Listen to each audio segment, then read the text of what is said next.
Hola, antes de comenzar con esta historia me gustaría que le dieras me gusta a este vídeo y te suscribas para poder subir más contenido como este. Novela. Hermana, en esta vida yo soy la reina. Episodio 414, por el futuro rey. Oye, Lavinia. El conde Di Pascal llamó a la nodriza de su esposa con un tono muy sutil. La anciana nodriza se asustó, pensando que el marido libertino de su señorita ahora la estaba molestando a ella también. Sin ocultar su preocupación en absoluto, respondió con mucha reticencia. ¿Por qué? ¿Por qué me llama, conde? No me mires con esa expresión.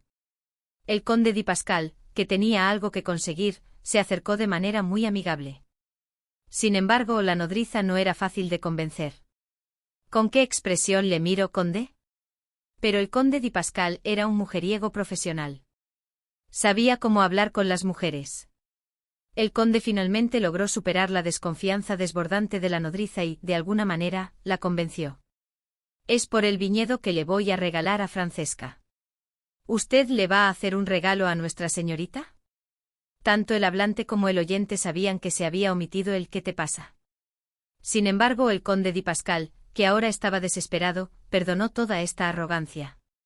Pensando en la cara de alegría de Isabella y en lo orgulloso que se sentiría frente a ella, podía hacer cualquier cosa. Se esforzó al máximo para adularla. En resumen, quería comprar un viñedo para su esposa, pero no podía regalarle un negocio basura a la condesa Di Pascal, así que quería contactar al cardenal de Mare, quien tenía la autoridad para decidir sobre los impuestos del vino del monasterio, para verificar si era prometedor. Oh, no sé mucho sobre impuestos o negocios, pero de todos modos, ¿significa que debo preguntarle al cardenal de Mare? Sí. Cuando llames a la esposa del mayordomo, dile que es Isabella de Mare quien la llama. El conde Di Pascal esperaba que el ambiente no fuera hostil cuando la esposa del mayordomo saliera y se encontrara con Isabella. Y como la familia de Mare tenía mucho poder en estos días, pensó que sería mejor usar el nombre de la hija de la casa para atraer a la esposa del mayordomo, en lugar del nombre de la familia Di Pascal o la amistad personal de la nodriza de su esposa. Sin embargo, la nodriza de la condesa Di Pascal no era fácil de convencer. ¿Por qué tengo que mencionar a esa mujer? ¿Por qué aparece el nombre de una mujer ajena en el regalo de una pareja de otra casa? Es una mujer agradecida. El conde Di Pascal defendió desesperadamente sus acciones y a Isabella. Ahora mismo nadie puede contactar al cardenal de Mare, Isabella de Mare está prestando su nombre para que Francesca se beneficie. La anciana nodriza Lavinia refunfuñó, pero finalmente se convenció con la historia de que era un regalo secreto para la señorita Francesca, y que Francesca se alegraría mucho si recibía su propio viñedo como regalo. Realmente es un secreto para Francesca, es un regalo sorpresa. La nodriza ya tenía más de 70 años, por lo que su juicio no era el mismo de antes. Un mujeriego suele ser alguien que sabe cómo persuadir a las mujeres. Finalmente asintió con la cabeza, que ya no funcionaba tan bien. Intentaré hablar con ella. Declaro la aprobación de la propuesta de fortalecimiento del documentalismo. El Concilio de San Carlo de 1127 finalmente aprobó la amnistía de la ley alemana y la propuesta de fortalecimiento del documentalismo. Era un día entre finales de otoño y principios de invierno, cuando las hojas de otoño, que estaban en pleno apogeo, comenzaron a caer una por una. Salute. Salud. Aya nostra. Por nosotros. En lo profundo de la gran mansión de Mare, en la habitación privada de Ariadne, resonaban risas alegres. Felicidades por la aprobación del documentalismo. Todo esto es gracias a Rafael. El cardenal de Mare, bastante ebrio, respondió a las felicitaciones de Julia de Valdesar. Frente a la cálida chimenea donde crepitaba la leña, todos los que habían participado en esta gran victoria se reunieron para brindar. Era una reunión en la que estaban Ariadne y Alfonso, el cardenal de Mare, Rafael, así como Julia de Valdesar y su amante François Sainte-Chapelle, e incluso el joven príncipe Luis. Todos eran buenos amigos. En la mano del cardenal había una grappa añeja que solo sacaba cuando venían invitados importantes. No era cara, pero era el licor producido en el año en que la variedad favorita del cardenal tuvo la mejor cosecha. Tu hermano es inteligente, joven y enérgico, y con fuerza para seguir adelante, me gusta mucho. El cardenal derramó una lluvia de elogios sobre Rafael a Julia. Rafael, el objeto de los elogios, respondió con un puchero. No le gustaba como yerno. Ah, eso es diferente. El cardenal de Mare se enfadó. No te daré a mi hija. Rafael también se enfadó. ¿Qué tengo de malo? Ah, en serio, es demasiado. Quiere explotarme toda la vida sin darme nada. Si solo vas a recibir a mi hija como salario, lárgate. La hija y el yerno, sentados en el centro, solo respondieron con una sonrisa. Julia intervino. Sabes que hay otra hija en esta casa, ¿verdad, hermano? Rafael se horrorizó. Ella está casada, no, y el problema no es que esté casada. Todos se rieron a carcajadas. El cardenal de Mare y Ariadne habían logrado todos sus objetivos en este concilio de San Carlo. Alfonso insistió en que, después de un gran éxito, era necesario un día para que las personas que habían trabajado duro se reunieran y celebraran. Este fue el lugar preparado para ello.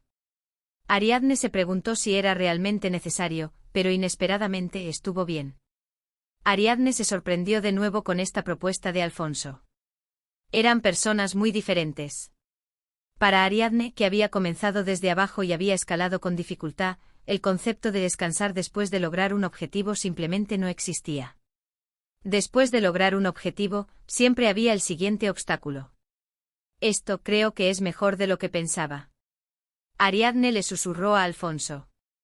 Pasar un buen rato con amigos y su padre después de lograr un trabajo fue realmente divertido.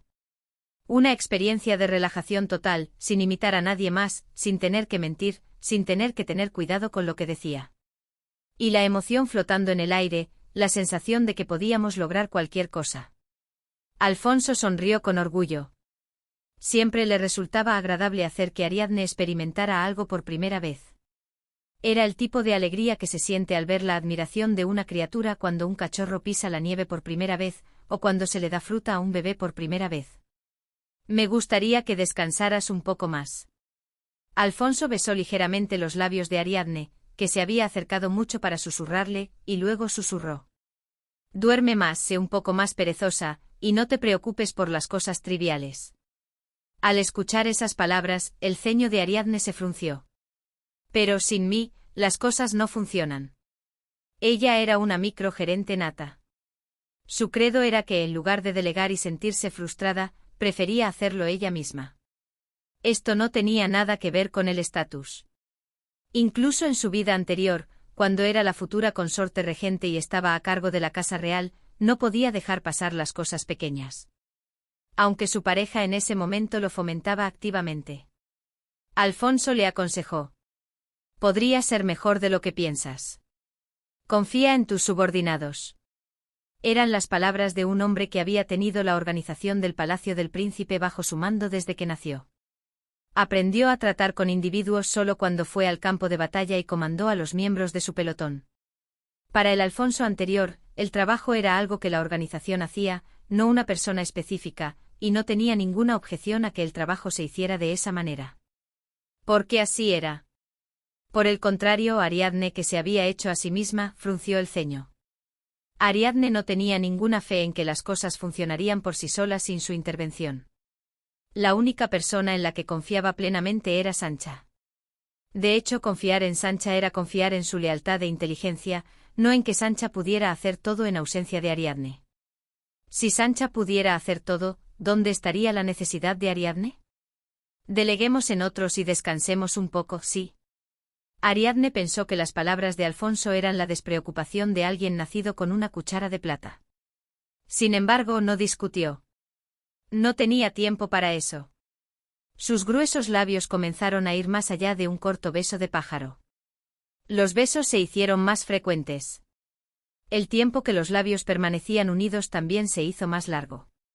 Ariadne puso su mano en el pecho de Alfonso en actitud de empujarlo. Eso es. Oye. Pero lo que detuvo a Alfonso no fue el empujón de Ariadne, sino la interrupción de Rafael. ¿De verdad, no tienes vergüenza? Contacto físico delante de un expretendiente rechazado, ¿acaso no soy tu amigo?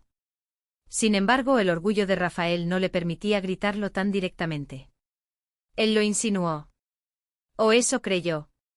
Hay un sacerdote y un niño, ¿qué estás haciendo? El joven príncipe Louis estaba con un refresco de flotador en la fiesta de borrachos de los adultos, miró a su alrededor sin entender por qué se hablaba de él. Pero Julia, para quien la desgracia de su hermano era su alegría, se rió a carcajadas e intervino. ¿Un sacerdote estás pidiendo que seamos considerados contigo, hermano? La cara de Rafael se arrugó al instante. Julia gritó jackpot por dentro y le clavó un cuchillo en el punto vital. ¿Hasta cuándo vas a seguir quejándote por haber sido rechazado? Si te has entregado a los brazos del Señor, deja de hacer el ridículo y reza. No, no, no yo. Rafael gritó convulsivamente con la cara enrojecida. Señaló al cardenal de Mare.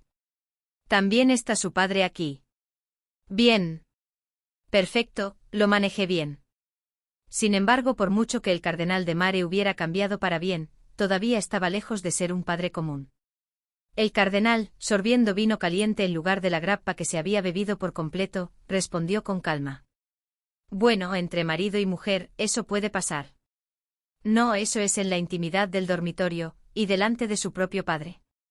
Mientras la mente de Rafael se nublaba, apareció su salvador.